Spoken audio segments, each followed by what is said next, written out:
Hello दोस्तों, मैं आपका गाइड, आपका दोस्त अनुराग पांडे और आप देख रहे हैं हमारा यूट्यूब चैनल। मध्यकालीन भारत चल रहा था। मध्यकालीन भारत में हमने क्या देखा था? दिल्ली सल्तनत की शुरुआत हो गई थी। गुलाम वंश, कुतुबुद्दीन ऐबक, ठीक है। तो कुतुबुद्दीन ऐबक गुलाम था। फिर इसके अलावा इल्तुतमिश भी था। इल्तुतमिश को गुलामों का गुलाम कहा जाता है। हमने रजिया सुल्तान ये सब इसमें देख लिया था, ठीक है। आज हम देखेंगे खिलजी वंश।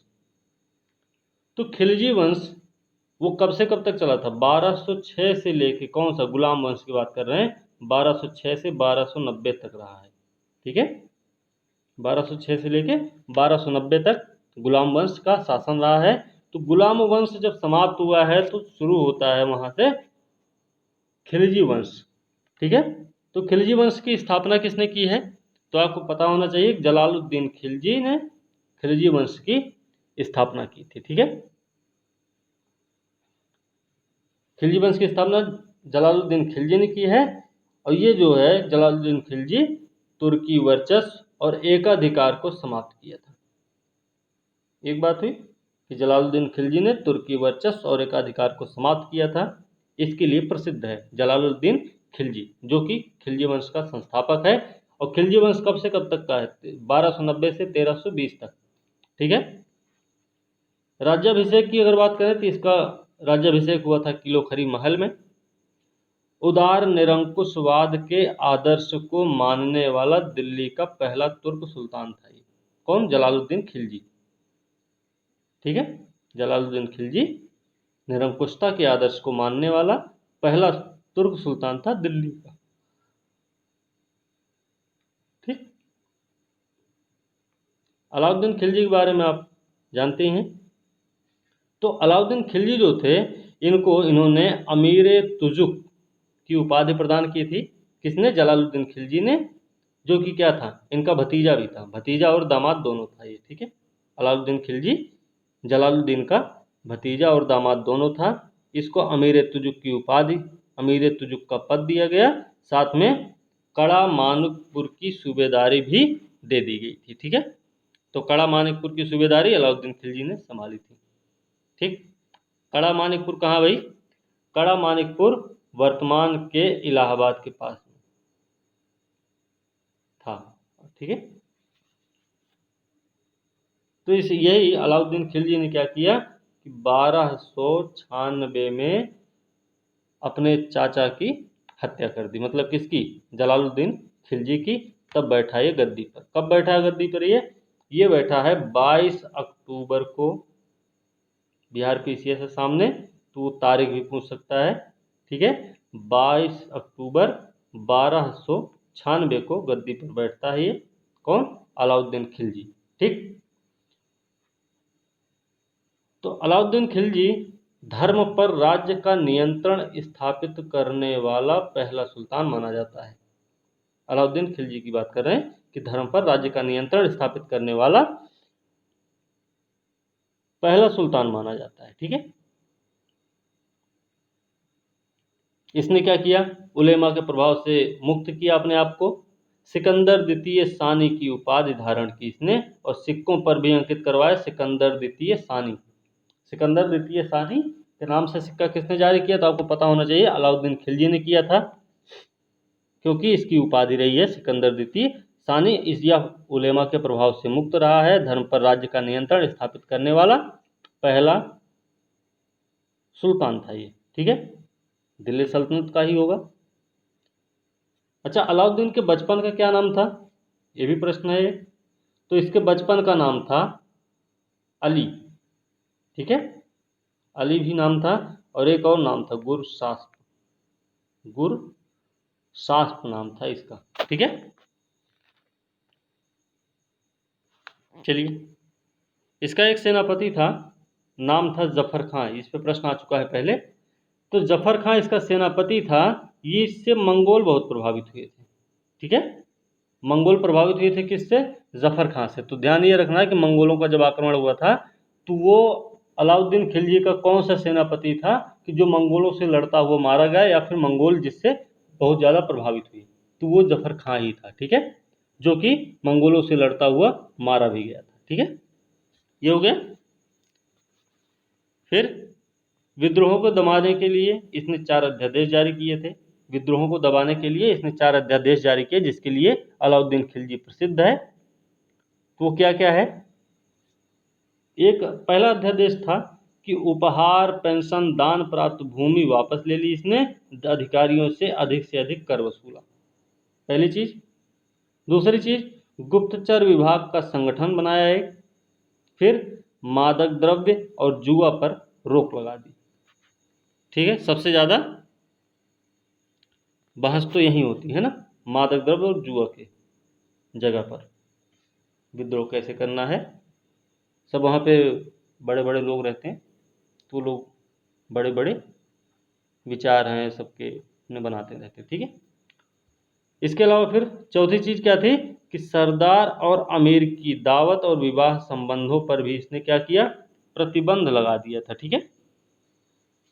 सारी चीजें किसने की हैं? अलाउद्दीन खिलजी ने, ठीक है।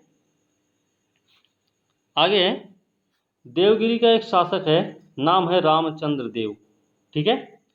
देवगिरी का शासक रामचंद्र देव एलिचपुर का आय प्रतिवर्ष भेजने पर राजी हो गया था अलाउद्दीन को। देवगिरी का शासक जो रामचंद्र देव था, ये प्रश्न आ चुका है पहले कि जो अलाउद्दीन खिलजी का जब शासन था उस समय देवगिरी का शासक कौन था, तो आपको पता होना चाहिए रामचंद्र देव था, जो कि एलिचपुर की आय हर साल भेजने के लिए बोल चुका था कि हम हर साल भेजेंगे, लेकिन क्या हुआ, इसने कभी भेजा नहीं, ठीक है। रामचंद्र देव कभी नहीं भेजा था। फिर क्या हुआ कि मलिक काफूर को भेजा गया एलिचपुर पर आक्रमण करने के लिए। तो एलिचपुर पर आक्रमण करने के लिए कौन गया? मलिक काफूर, जो कि क्या था, एक हिजड़ा था, ठीक है। मलिक काफूर एक हिजड़ा था, इसको आक्रमण करने के लिए भेजा गया। तो आक्रमण जब इसने किया तो रामचंद्र देव को पराजित कर दिया, रामचंद्र देव को पराजित किया। रामचंद्र देव पराजित होने के बाद आत्मसमर्पण किया। फिर आत्मसमर्पण के बाद क्या हुआ कि इसको अलाउद्दीन के सामने पेश किया गया। जब अलाउद्दीन के सामने आता है तो अलाउद्दीन ने क्या किया, इसको रायन की उपाधि प्रदान करता है और 1 लाख सोने का टंका नवसारी का जिला देकर वापस भेज दिया इसको, ठीक है। तो ये भी चीज़ आपको ध्यान में रखनी है इसमें। फिर मलिक काफूर अभी हम पढ़ लिए, तो मलिक काफूर मिला कहाँ था इससे, इसको कहाँ मिला, किसको? अलाउद्दीन खिलजी को।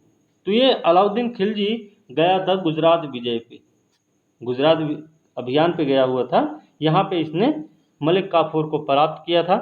और कितने प्राप्त किया? 1000 दिनार देके। तो 1000 दिनार देके जब मलिक काफूर को प्राप्त किया है, इसलिए मलिक काफूर को 1000 दिनारे भी कहते हैं, ठीक है। अलाउद्दीन खिलजी के कुछ काम हैं। काम क्या थे इनके? भूमि की पैमाइश करा के लगान वसूलने वाला पहला सुल्तान है दिल्ली का। भूमि की पैमाइश कराया, फिर लगान वसूली का काम किया, तो ऐसा काम करने वाला पहला सुल्तान बना अलाउद्दीन खिलजी। इसमें एक विभाग था दीवाने मुस्तराज। दीवाने मुस्तराज क्या है तो आपको पता होना चाहिए, भूमि की पैमाइश करके लगान वसूलने का काम करते थे कौन? दीवाने मुस्तराज, ठीक है। इसमें कर है खुत्त मुकद्दम चौधरी, ये अधिकारी थे, लगान अधिकारी थे, खुत्त मुकद्दम चौधरी। इन पे प्रश्न आ चुका है पहले। तो खुत्त मुकद्दम और चौधरी जो थे ये लगान अधिकारी हुआ करते थे। इनके अधिकारों को छीन लिया किसने? अलाउद्दीन खिलजी ने। और क्या किया कि इनसे भी लगान वसूलने लगा, ठीक है। खुत्त मुकद्दम चौधरी से क्या किया? लगान अधिकारी थे ये लोग, इनसे अधिकार छीनकर लगान वसूलने लगा था अलाउद्दीन खिलजी ने।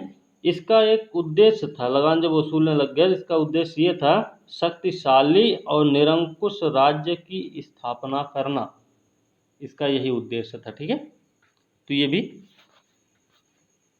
पूछा जा सकता है।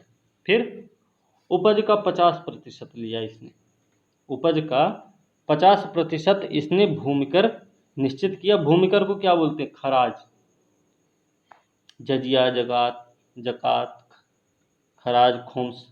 खुम्स क्या है? खुम्स जो है लूट में जो धन मिलता था वही होता था खुम्स। ध्यान रखना इसका, गड़ा हुआ धन या लूट में जो मिले वो सब होता था। ठीक है, तो वही खराज क्या है? खराज है भूमि कर। भूमि की वास्तविक आय पर राजस्व निश्चित करा था इसने कौन?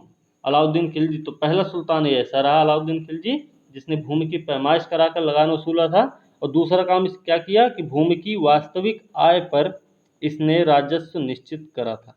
ठीक है, राजस्व निश्चित किया था भूमि की वास्तविक आय पर। ओके, ठीक। दूसरी चीज, बाजार नियंत्रण बनाया। बाजार नियंत्रण या मूल्य नियंत्रण प्रथा लागू की इसने अलाउद्दीन खिलजी ने। और इसके लिए मलिक कबूल थे, इनको सहना या बाजार का अधीक्षक नियुक्त किया। तो बाजार नियंत्रण मूल्य नियंत्रण प्रथा को जब लागू किया था इसने, तो एक मलिक काबूल थे जिनको सहना या फिर बाजार का अधीक्षक। तो ध्यान रखना कि सहना जो है वो बाजार का अधीक्षक हुआ करता था, जो कि मलिक काबूल बना। ठीक है, किसके समय में? अलाउद्दीन खिलजी के समय में इसने बाजार नियंत्रण और मूल्य नियंत्रण प्रथा जो लागू की थी उसके लिए था। ठीक, एक चीज और, आज का पीडीएस सिस्टम है, तो ये सार्वजनिक वितरण प्रणाली प्रारंभ की थी अलाउद्दीन खिलजी ने। ठीक, इसके अलावा फिर घरी और चरी कर लगाया इसने। घरी और चरी कर, घरी मतलब घर, चरी का मतलब क्या है? चरागाह वाले क्षेत्र। ठीक है, इस पे भी लगाया। अलाउद्दीन खिलजी जब शासन कर रहा था दिल्ली सल्तनत पे, तो उस समय सल्तनत और मंगोलों के बीच की जो सीमा रही है वो रही है सिंधु नदी। ये प्रश्न आ चुका है बहुत बार, तो हो सकता है ये भी प्रश्न पूछा जाए बिहार बीपीएससी में, बीपीएससी 66 में। तो सिंधु नदी जो थी सल्तनत और मंगोलों के बीच सीमा बनी हुई थी अलाउद्दीन खिलजी के समय में। ठीक है, फिर